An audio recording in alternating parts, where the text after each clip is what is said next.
திருப்பாடல் 140.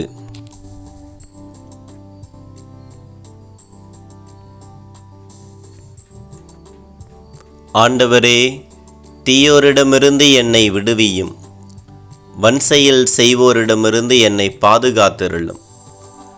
அவர்கள் தம் மனத்தில் தீயனவற்றை திட்டமிடுகின்றனர், நாள்தோறும் சச்சரவுகளை கிளப்பி விடுகின்றனர்.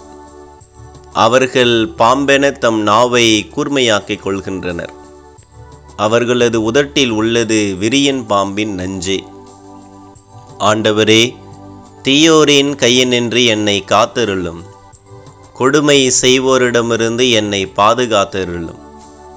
அவர்கள் என் காலை வாரிவிட பார்க்கின்றார்கள்.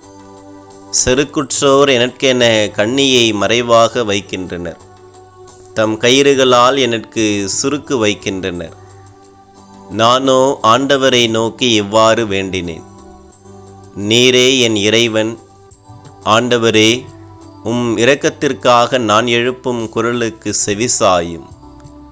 என் தலைவராகிய ஆண்டவரே, எனக்கு விடுதலை வழங்கும் வல்லவரே, போர் நடந்த நாளில் என் தலையை மறைத்து காத்தீர்.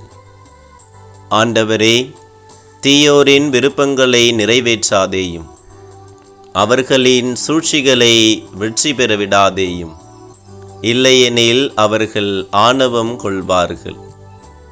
என்னை சூழ்பவர்கள் செருக்குடன் நடக்கின்றார்கள்.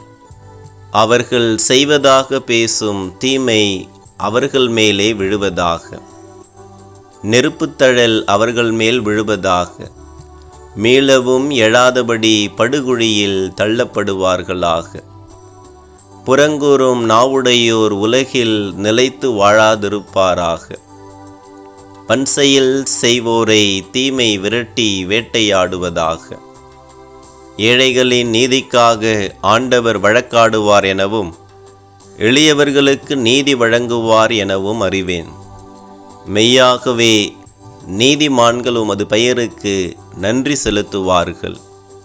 நேர்மையுள்ளோர் உம் திருமுன் வாழ்வர்.